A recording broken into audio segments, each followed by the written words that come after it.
அத்தியாயம் 105. காத்தாயி. போன அத்தியாயத்துல டைபீரியஸ் இளஞ்செழியனோட கப்பல்களை தேடுறதையும், இளஞ்செழியன் தன்னோட மரக்கலங்களை மறைச்சு வைக்க ஒரு இடத்தை நோக்கி போறதையும் பார்த்தோம். அதை தொடர்ந்து கரைக்கு பக்கத்துல திடீர்னு பந்தங்கள் தெரிஞ்சதும் கரைய நெருங்கலாமா வேண்டாமான்ற சந்தேகத்துல படக செலுத்திக்கிட்டு இருந்த மாலுமிகள் சட்டுன்னு துடுப்புகளை துழாவுறத நிறுத்தினாங்க. அலீமாவும் இளஞ்செழியனை ஏறெடுத்து பார்த்தா. அவங்க எல்லாருக்கும் இருந்த சந்தேகம் இளஞ்செழியனுக்கும் ஏற்படவே அவன் கொஞ்ச நேரம் கரைய உத்து கவனிச்சுட்டு, வருகிறவர்கள் அந்த மணல்மேட்டு குப்பத்தை சேர்ந்தவர்களாகத்தான் இருக்க வேண்டும், எதற்கும் பார்த்துவிட்டு பிறகு மற்ற படகுகளை கரைக்கு வரவழைப்போம், நீ அடுத்த படகில் ஏறிக்கொள்ளலீமான்னு சொல்லிட்டு தன்னோட படக அடுத்த வந்த படகோட சேர்க்கும்படி படகோட்டிகளுக்கு உத்தரவு போட்டான். இளஞ்செழியன் படக அடுத்த படகு நெருங்கினதும் அதுல ஏற கொஞ்சம் நிதானிச்ச அலீமாவை பார்த்து, ஏன் யோசிக்கிறாய் அலீமான்னு கேட்டான் இளஞ்செழியன். கரையில் ஏதாவது ஆபத்து காத்திருந்தால்னு சந்தேகத்தோடையும் குழப்பத்தோடையும் கேட்டா அலீமா. தற்சமயம் தமிழகத்தில் புகாரிலும் உறையூரிலும் தான் எனக்கு எதிரிகள் இருக்கிறார்கள், வேறெங்கும் கிடையாதுன்னு சொன்னா இளஞ்செழியன். அப்பையும் சமாதானமாகாத அலீமா, இந்த இடம் எது, இங்கு வசிப்பவர்கள் யார், இதெல்லாம் நிச்சயமாக தெரியுமா உங்களுக்குன்னு கேட்டா. அதை கேட்டு பெருமையா சிரிச்ச இளஞ்செழியன், அலீமா, இந்த தமிழகத்தில் நான் அறியாத குடிகள் இருக்கிறார்களா? இல்லை அலீமா, இல்லை. அதோ இருக்கும் இடம் எதுவென்று எனக்கு திட்டமாக தெரியும். இந்த இடம் என்ன? தமிழகத்தின் வங்கக் கடற்கரையோரத்தின் ஒவ்வொரு பகுதியையும் நான் திட்டமாக அறிவேன். ஒவ்வொரு இடத்திலும் எந்த வகுப்பினர் வசிக்கிறார்கள், அவர்கள் அலுவல் என்ன, அவர்கள் குணதோஷங்கள் என்ன, அனைத்தையும் அறிவேன்னு சொன்னான். அப்படியானால் இந்த இடத்தின் பெயர் என்ன? அதோ பந்தங்களை பிடித்துக்கொண்டு கரையை நோக்கி வரும் வகுப்பினர் யாவர்னு கேட்டா அலீமா. அலீமா, நாகலிங்க மலர்களின் நறுமணத்தை நீ சுவாசித்தாய் அல்லவா? நாகலிங்க மரங்கள் நிறைந்திருப்பதால் இதற்கு நாகை என்று பெயர். ஆனால் அந்த பெயர் வந்ததற்கு நாகலிங்க மரங்கள் மட்டும் காரணமல்ல. வடநாட்டு நாகர்கள் சிலர் இந்த மணல்மேட்டு குப்பம் வந்து நீண்ட நாட்களாக குடியேறியிருக்கிறார்கள். அவர்களும் இதற்கு தங்கள் வகுப்பு பெயரையொட்டி நாகர்கள் இருக்கும் இடம், அதாவது நாகை என்று அழைத்தார்கள்.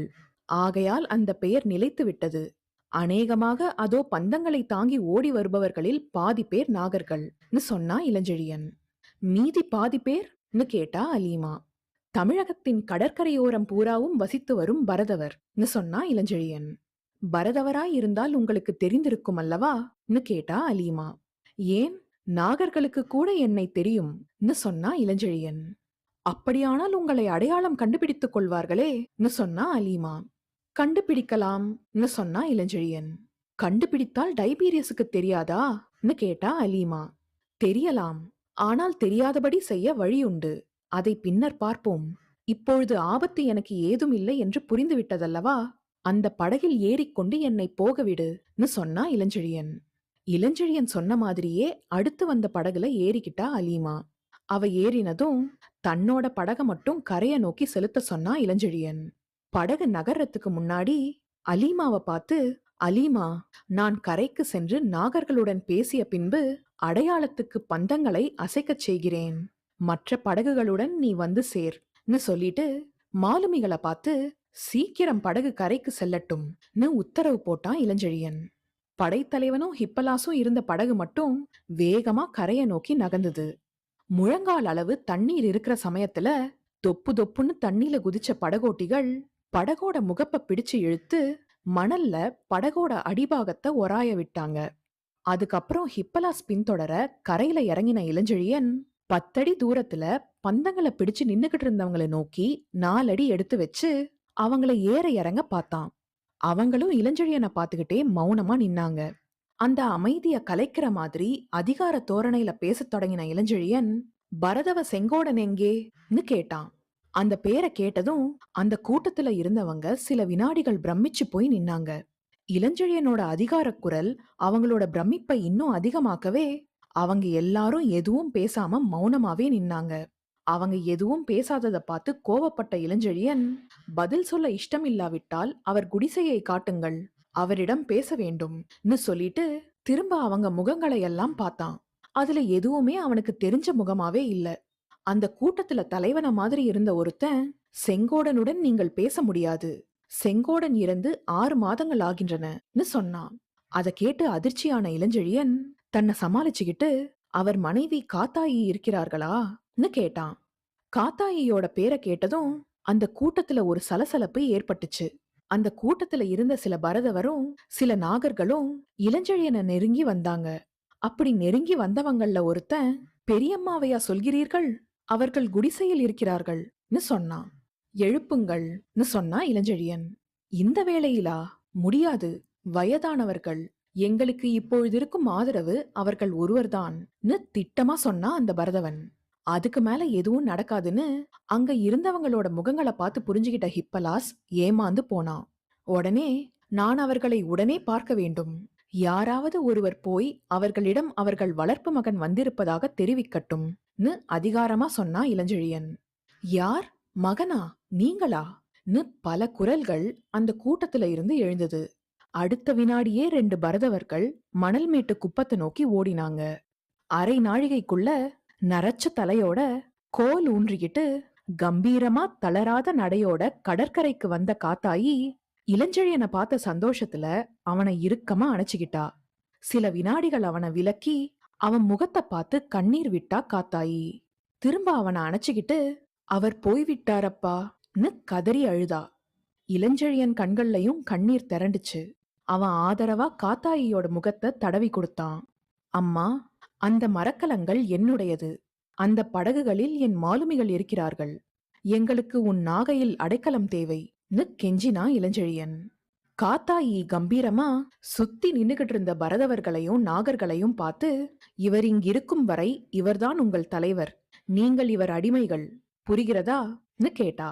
அத ஆமோதிச்ச அங்க இருந்த மக்கள் இளஞ்செழியனை சூழ்ந்துகிட்டு கரைய அணுகும்படி படகுகளுக்கு பந்தங்களை காட்டி சைகை செஞ்சாங்க. எல்லா படகுகளும் கரைக்கு வந்ததும் அதுல இருந்து இறங்கின கூட்டத்துல பல நாட்டவர் கலந்து இருந்ததை பார்த்த காத்தாயி, யாரப்பா இவர்கள்னு இளஞ்செழியனை பார்த்து கேட்டா. என் மாலுமிகள்னு சொன்னா இளஞ்செழியன். பல நாடுகளை சேர்ந்தவர்களா? ஆனால் புகாரில் இதெல்லாம் இயற்கைதானே. அங்கு வராத நாட்டார், சேவகம் செய்யாத நாட்டார் யார்? ஆனால் நீ எப்பொழுது கடல் வீரனாக மாறினாய்? எனக்கு தெரிந்தவரை சோழர் படைன்னு பேசிக்கிட்டே போன காத்தாயிய ஒரே பார்வையில அடக்கின இளஞ்செழியன், சமீப காலத்தில்தான் மரக்கல தலைவனானேன். ஆனதும் உன்னிடம் அடைக்கலம் புக ஓடி வந்தேன். இதில் தவறில்லையேன்னு மழுப்பினா. ஏதோ ஒரு காரணத்தினாலதான் இளஞ்செழியன் உண்மைய மறைக்கிறான்றத புரிஞ்சுகிட்ட காத்தாயி அதுக்கு மேல எதுவும் பேசாம இளஞ்செழியனையும் மத்தவங்களையும் தன் கூட அழைச்சுக்கிட்டு சில பரதவர படகுகளை காவல் புரிய சொல்லிட்டு மணல் மேட்டு குப்பத்தை நோக்கி நடந்தா. மணல் மேட்டு குப்பம் தூரமா இருந்து பார்த்ததை விட ரொம்ப விசாலமாவும் தோப்புகளால சூழப்பட்டும் இருந்ததை கவனிச்ச ஹிப்பலாசும் அலீமாவும், ஒரு சின்ன படை மறைஞ்சு வாழ இதை விட சிறந்த இடம் இருக்க முடியாதுன்றத தீர்மானிச்சுக்கிட்டாங்க. அது தவிர அவங்க 2 பேரும் வயசான காத்தாயியோட சொல்ல பரதவர்களும் நாகர்களும் அப்படியே பின்பற்றி நடக்கிறத பார்த்தும் பிரமிச்சு போனாங்க. காத்தாயியும் சில விஷயங்களை பார்த்து வியந்து போனான். இளஞ்செழியன் போருடை போட்டுக்கிட்டு இருந்த அலீமாவை அழைச்சுக்கிட்டு வந்திருந்ததை பார்த்து சந்தேகப்பட்டு தன்னோட குடிசைக்கு போனதும் அலீமா முன்னாடியே தன்னோட சந்தேகத்தை கேட்டா காத்தாயி. இளஞ்செழியனை பார்த்து, படைத்தலைவரேன்னு தொடங்கினா காத்தாயி. அந்த பெயர் வேண்டாம் தாயேன்னு சொன்னா இளஞ்செழியன். இங்கு நீயும் இந்த பெண்ணையும் தவிர யாரும் இல்லையேன்னு சொன்னா காத்தாயி. உண்மைதான் தாயே, ஆனால் நான் தவறி பழைய பெயரை நீ 10 பேர் முன்பாக சொல்லிவிடலாம். ஆகவே மகனே என்று அழைன்னு சொன்னா இளஞ்செழியன். என் மீன்குட்டியை அப்படி அழைக்க தடையில்லைன்னு பேசிக்கிட்டே போன காத்தாயிய தடுத்து, மீன்குட்டியா? இவரான்னு கேட்டா அலீமா. ஆம் பெண்ணே, என் கணவர்தான் இவருக்கு அந்த பெயரை இட்டார். பரதவரை விட வேகமாக நீந்த வல்லவராகையால் மீன்குட்டி என்று நாங்கள் அழைத்து வந்தோம். இவர் பதவி பெரிதானாலும் நாங்கள் புகாரில் இருந்தவரை பாதி நாழி இவர் எங்கள் குடிசையில்தான் இருப்பார். எங்கள் சொந்த மகனாக இவரை பாவித்தோம். பலமுறை என் கணவருடன் கடலோடி இருக்கிறார்னு சொன்னா காத்தாயி. அதை கேட்ட இளஞ்செழியன், தாயே, என்னை நீங்கள் அவர் இவர் என்று அழைப்பது வெறுப்பாய் இருக்கிறது. பழையபடி அழையுங்கள்னு சொன்னான். சரி அப்பான்னு ஆனந்த கண்ணீரோட சொன்ன காத்தாயி, அப்பா, இவள் யார்னு அலீமாவை சுட்டி காட்டி கேட்டா. அலீமா என் மரக்கலங்களின் உபதலைவின்னு சொன்னா இளஞ்செழியன். அவ்வளவுதானான்னு ஒரு ஏமாற்றத்தோட கேட்டா காத்தாயி. அவ்வளவேதான்னு சிரிச்சுக்கிட்டே சொன்ன இளஞ்செழியன், தாயே, பெண்களை பற்றி நினைக்கவும் நேரமில்லை எனக்கு. நம் தாய் பேராபத்தில் சிக்கி இருக்கிறாள்னு சொன்னான். நம் தாயா? யாரப்பா அதுன்னு கேட்டா காத்தாயி. நம் தாய் நாடு, குழந்தைகளுக்கு சோறு கொடுத்து வளர்க்கும் சோழ நாடு. அதில் போர் மூளப் போகிறது தாயே, அதுவும் இன்னும் ஒரே மாதத்தில்னு சொன்னா இளஞ்செழியன். அப்படியானால் நீ இருக்க வேண்டியது மன்னருக்கு அருகில் இல்லையான்னு கோவமா கேட்டா காத்தாயி. இல்லைன்னு சொன்னா இளஞ்செழியன். அவன் சொன்னதை கேட்டு கோவத்தோட உச்சிக்கே போன காத்தாயி, அட துரோகின்னு கத்தினா. அவளோட நாட்டுப்பற்ற நினைச்சு சந்தோஷப்பட்ட இளஞ்செழியன் அவளை அன்பா அணைச்சுக்கிட்டு, பார்த்தாயா அலீமா, இந்த தள்ளாத வயதில் என் தாய்க்கு இருக்கும் நாட்டுப்பற்றை, இத்தகையவர்களால் தான் என் நாடு பொன்னாடாக இருக்கிறதுன்னு சந்தோஷமா சொன்னான். திரும்ப காத்தாயிய பார்த்து, தாயே, உன் மகனை என்ன அத்தனை அற்பமாக நினைத்து விட்டாய்? அந்த போருக்கு ஆயத்தம் செய்யவே இங்கு வந்திருக்கிறேன். உன் திருவடிகள் நடந்த இந்த மணல்மேட்டு குப்பத்தில் சோழ நாட்டின் விடுதலை போராட்டத்தின் அடிப்படையை அமைக்கவே வந்திருக்கிறேன்னு உணர்ச்சி பொங்க சொன்னா இளஞ்செழியன். அதை கேட்டு சந்தோஷப்பட்ட காத்தாயி, நாகைக்கு இப்படி ஒரு அதிர்ஷ்டமா? காவிரி பூம்பட்டினத்திற்கு கிடைக்காத ஒரு அதிர்ஷ்டம் இதற்கான்னு ஆனந்த கண்ணீர் தரையில சொட்ட சொட்ட பேசினா. அவளோட கண்ணீர் தரையில விழுந்ததை கவனிச்ச இளஞ்செழியன், அம்மா, அஸ்திவாரத்தை நீயே போட்டுவிட்டாய், இனி வெற்றிதான், தடையில்லை. இன்னும் சில தினங்களில் பார், இந்த இடத்தில் தமிழர் பெரும் படை ஒன்று குவியும். இங்கிருந்து விடுதலை போர் எதிர்பாராத திருப்பத்தை அடையும்னு சொன்னான். அடுத்து நடக்க போறது என்னன்றத அடுத்த அத்தியாயத்துல பார்க்கலாம்.